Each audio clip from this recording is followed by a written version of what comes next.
यवतमाल जिले में बेरोजगारी की समस्या लगातार गंभीर होती जा रही है, जहां शिक्षित होने के बावजूद हजारों युवा नौकरी के लिए संघर्ष कर रहे हैं। जिले में बड़े उद्योगों की कमी, पेपर लीक की घटनाएं और संविदा भर्ती को लेकर युवाओं में असंतोष बढ़ रहा है, जिसके चलते उन्हें रोजगार के लिए पुणे, मुंबई, सूरत जैसे शहरों में पलायन करना पड़ रहा है। प्रतियोगी परीक्षाओं की तैयारी पर भारी खर्च और लगातार असफलता से युवाओं में निराशा बढ़ रही है।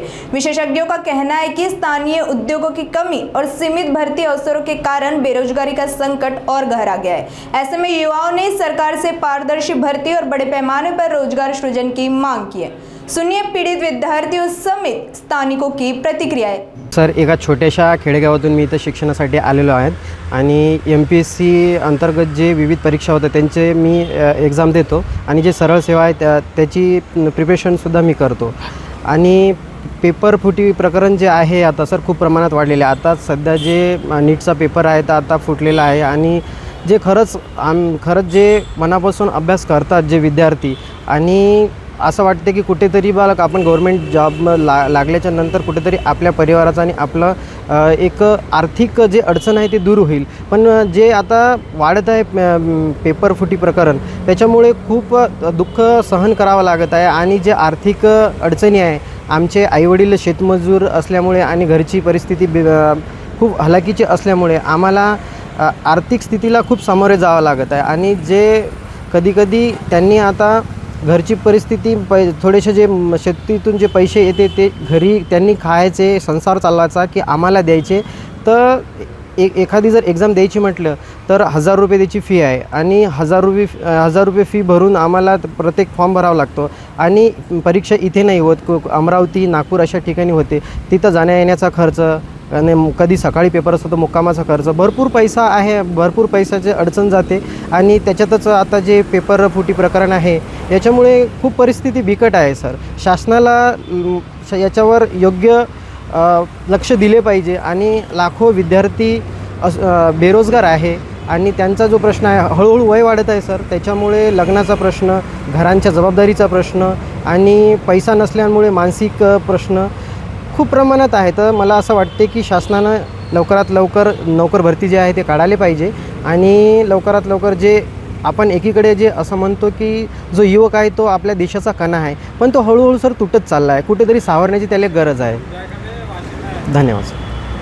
ह्या प्रमाणावर नोकर भरतीची आश्वासनं देऊन सरकार सत्तेवर येतं, मात्र यवतमाळसारखा जिल्हा जो शेतकरी मोठ्या प्रमाणावर आहे, आदिवासी बहुल आहे, VJNTचं प्रमाण मोठं आहे आणि शेतीपासून निराश झालेली कुटुंब आपल्या पोरांना शिकवण्यासाठी जरा प्रयत्न करत आहेत, त्यांच्यावर अगदी शेती विकूनसुद्धा खर्च करत आहेत। 5-5 वर्ष 7-7 वर्ष यवतमाळमध्ये राहून स्पर्धा परीक्षांची तयारी करणारी पोरं MPSC UPSCचे निकाल वेळेवर लागत नाही, अनेकदा पदभरती वेळेवर होत नाही, निकाल लागले तर रुजू होण्याचं किंवा ज्याला आपण निवडीचं पत्र म्हणतो ते पोचत नाही।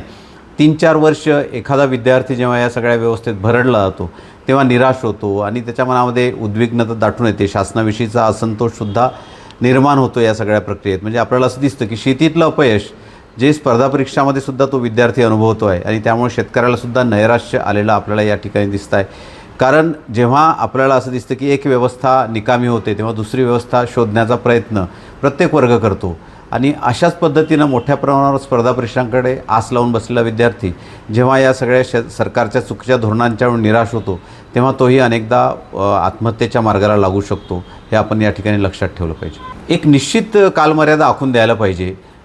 जे धोरण त्यांनी ठरवलं की नोकर भरती करतो आता मी, तर ते नोकर भरतीची कालमर्यादा काय असेल, म्हणजे 6 महिन्यात परीक्षा, 3 महिन्यात निकाल, त्यानंतर पुढल्या 3 महिन्यामध्ये प्रत्यक्ष नेमणुका, हे जे आहे शेड्यूल, वेळापत्रक आहे ते निश्चित पाळलं पाहिजे आणि त्या वेळापत्रकासंबंधीची काळजी घेतली पाहिजे। पेपर फुटी म्हणजे MPSCचे सुद्धा पेपर फुटल्याबद्दलचं आपण चर्चा वाचतो, अनेकदा काही वेळा MPSCला दुबार परीक्षासुद्धा घ्याव्या लागल्या।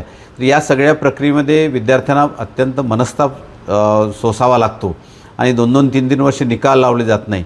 आता सरकारने एक ठरवलं आहे की आम्ही अनेक पदं एकत्रित करून एकत्रित परीक्षा घेऊया, परंतु ते अजून प्रत्यक्षात आलेलं नाही। म्हणजे व्यवस्थेकडून निराश झालेला विद्यार्थी हा परत एकदा परीक्षेच्या चक्रात निराश होऊ नये आणि त्याचं पाऊल आत्मघाताच्या दिशेनं जाऊ नये याची काळजी सरकारनं घेतली पाहिजे। कल्याणकारी राज्य चालवतो म्हणणारं सरकार आहे, हे आपण लक्षात घेतलं पाहिजे।